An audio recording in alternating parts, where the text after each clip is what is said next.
ఢిల్లీలో జంతర్ మంతర్ వద్ద మహాధరణ తెలంగాణ రాష్ట్రంగా వ్యాప్తంగా మహాధరణ జరగడం, ముఖ్యంగా బీసీలందరూ కూడా ఏకీకృతమై మహాధరణకు వెళ్ళడం. ఈరోజు కాంగ్రెస్ ప్రభుత్వం 18 నెలలైంది రాష్ట్రం ప్రభుత్వం ఏర్పడి, ఇమీడియట్గా నిజంగా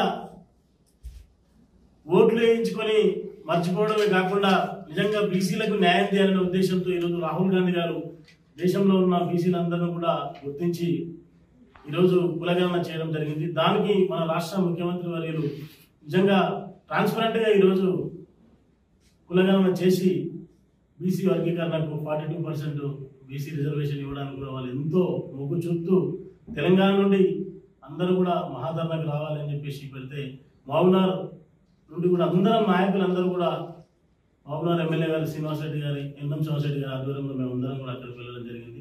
అలాగే వివిధ అసెంబ్లీ కాన్స్టిట్యూన్సీ నుంచి కూడా అందరూ కూడా అక్కడికి రావడం జరిగింది.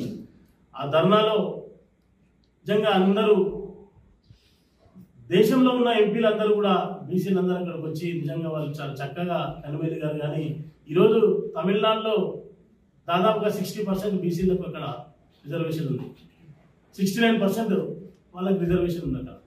ఈరోజు మన దగ్గర గతంలో ఉన్న ప్రభుత్వాలు, బీఆర్ఎస్ ప్రభుత్వం, ఆ రోజు ఉన్న కాంగ్రెస్ ప్రభుత్వం ప్రకటిస్తే దాని రిజర్వేషన్ తగ్గించి ఈరోజు వాళ్ళు చేయడం జరిగింది.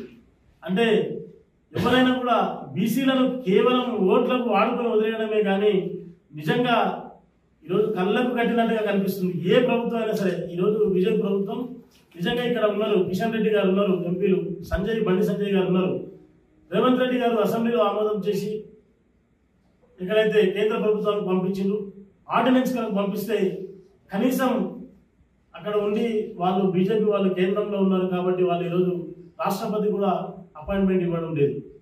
అంటే కళ్ళకు కట్టినట్లుగా కనిపిస్తూ ఉంది.